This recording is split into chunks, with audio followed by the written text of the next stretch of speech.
Everyone, কেমন আছো? আশা করছি সবাই ভালো আছো, আর আমিও খুব ভালো আছি। তো আজকে ভিডিওটা রান্নাঘর থেকে স্টার্ট করছি, কেননা আমি না ডিম সিদ্ধ দিয়েছি, ভুলেই গেছি ডিম সিদ্ধর কথা। এখন হঠাৎ করে মনে পড়েছে যে আমার না গ্যাসের মধ্যে ডিম সিদ্ধ আছে। তো দৌড়ে এসেছি, তো ভাবছি যে জলটা শুকিয়ে গেছে, কিন্তু জল শুকায়নি, জল একদম অল্প হয়ে গেছে। একদম ভেবেছিলাম যে পুড়ে যাবে, হয়তো পড়েনি, তো দৌড়ে চলে এসেছি। তো যাই হোক, তোমরা সবাই কেমন আছো? আশা করছি সকলে ভালো আছি, আর আমিও খুব ভালো আছি। আজকের ব্লগটা আমি এখান থেকে শুরু করছি। এখন বাজে সকাল 8:30। আমি উঠেছি সকাল 6:30-তে। আজকে হচ্ছে বৃহস্পতিবার। আজকে মানে আজকে বৃহস্পতিবার, তো কাজ আছে। একটা হচ্ছে ভালো, একটা হচ্ছে খারাপ। ভালোটা হচ্ছে কি, আজকে হচ্ছে 22শে আগস্ট। তোমরা যারা যারা জানো 22শে আগস্ট আমার বার্থডে, তারা তো জানোই যে আজকে আমার বার্থডে। আর আজকে হচ্ছে আমার মেয়ের 1.5 মাসের ভ্যাকসিন আছে, তো তার জন্য খুব কষ্ট লাগছে।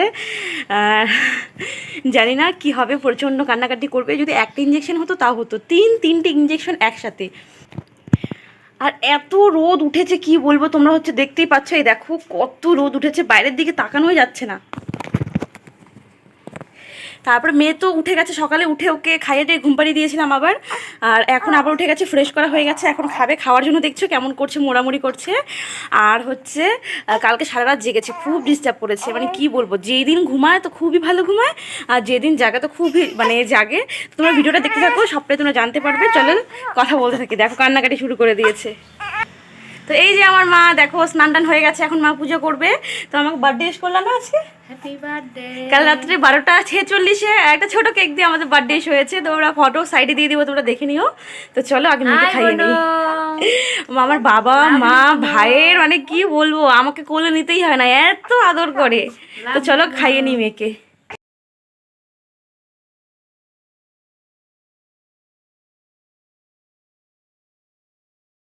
সকালে ফ্রেশ হয়েছি, তারপরে যে ক্রিম দিয়ে সিঁদুর পরবো তার চান্সটুকু পাইনি, তার জন্য এখন টিপ দিয়ে আসলাম। মেয়ে খাওয়া এখন হয়ে গেছে, এইটুকু মেয়ে এখনই ঘাড় নাড়াতে শিখে গেছে। ওকে এখনই ঘোরাতে হবে, এখনই গল্প করতে হবে, হাঁটাতে হবে, সব কিছু করতে হবে। দেখো এখন ঘরে থাকবে না, খাওয়া হয়ে গেছে, এখন আর ঘরে থাকবে না। যার জন্য কিন্তু বাইরে চলে এসেছি। এই রোদের মধ্যে বাইরে ঘুরতে কার ভালো লাগে? আমারও ব্রেকফাস্ট হয়নি, তোমাদের দেখলেই হরলিক্সটাকে গুলিয়ে রেখেছি, আর ডিম সেদ্ধটা আছে, তো একটু পরে খাবো। তো যেহেতু আজকে সেন্টারে যাওয়ার ডেট আছে, ওর ইঞ্জেকশন আছে, তো তাড়াহুড়া করছে, মাও রান্নাবান্না করছে, কারণ খেয়ে যেতে হবে, নইলে পরে দেরি হয়ে যাবে, ওখানে অনেক লেট হবে ফিরতে, সেটা আমি জানি। আর আর যেহেতু আমার বার্থডে, তো দেখা যাক কতটুকু কী করবো, তোমাদের সাথে শেয়ার করবো। তো তোমার ভিডিওটা কন্টিনিউ দেখতে থাকো, আর হচ্ছে সাথে থাকো। বলে দাও গুড মর্নিং মাছিমণিদের, পিছিমণিদের, মামুদের, কাকাদের বলে দাও তো গুড মর্নিং। Good morning. তো চলো, গরম লাগছে প্রচণ্ড, পরে কথা হবে আবার।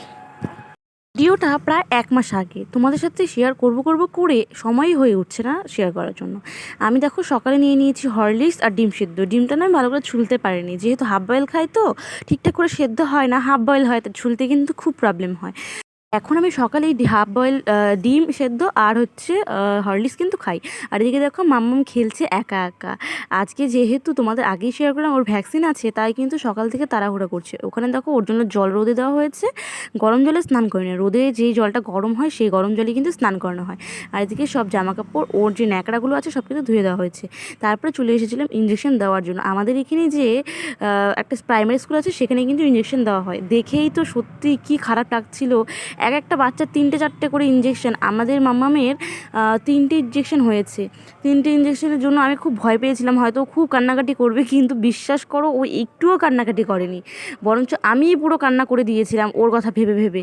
তারপর যেহেতু আমার জন্মদিন আর বর বাড়িতে নেই, তো কোনো কিছু করার ইচ্ছাই ছিল না, কারণ শরীরের দিক থেকে একটু দুর্বল ছিলাম, তাই কোনো কিছু ইচ্ছা করতো না করার জন্য। তাই জন্য কিন্তু জাস্ট শুধু কেকটা কেটেই রাখবো। আর এখানে দেখো আকাশটা এত সুন্দর করেছিল, কি বলবো, দেখতে যে এত ভালো লাগছিল বলার মতো নয়। তারপরে কিন্তু আমি চলে গেছি টোটোতে করে ময়নাগুড়িতে কেক আনার জন্য। এই কেকগুলো দেখছো, এই কেকগুলোর মধ্যে একটাও আমি নেবো না, আমি ভেতর থেকে নিচ্ছিলাম। কি নতুন একটা কেক বললো আমাকে, সেই কেকটা নিচ্ছিলাম, এত টেস্ট। আর কি বলবো, জন্মদিনের মেন হচ্ছে পায়েস, পায়েস না খেলে কি আর হয়, তার জন্য কিন্তু নিতে চলে চলে এসেছি দুধ।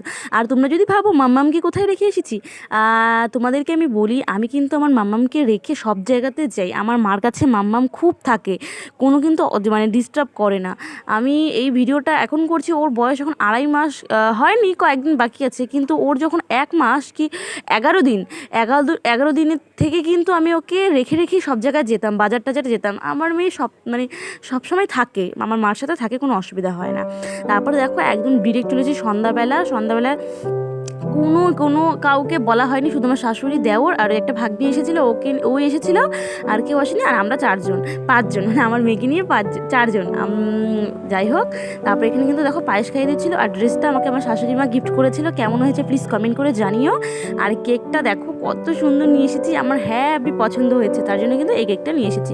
আর আজকে আমার মা পায়েসটা যে করেছিল না, কি বলবো জানো তো, জন্মদিনটা এবছরে সত্যি আলাদা রকম। মাতৃত্ব যে কী সেটাই বুঝতে পারছি। দুপুরবেলা কিন্তু কান্না করছিলাম, মেয়ের একটু ব্যথা লাগবে দেখে, কি হবে না হবে আমি নিজেই কান্নাকাটি করছিলাম। আর বিকেলে দেখো আমি আমার মেয়েকে নিয়ে জীবনের সেরা জন্মদিন, যতই বড় হোক আর ছোটো হোক, এর আগের বছর তো বড় করে হয়েছিল, তো এবছর ছোটো করেই করেছি, কিন্তু এটাই আমার জীবনের সব থেকে বড় বার্থডে সেলিব্রেশন মনে হলো। কেননা আমি আমার মেয়েকে হাতে নিয়ে নিজে হাতে করে কেক কাটছি, মানে এর থেকে জীবনে আর আনন্দের কিছু হয় না। তো তোমরা ভিডিওটা কেমন লাগলো প্লিজ কমেন্ট করে জানিও।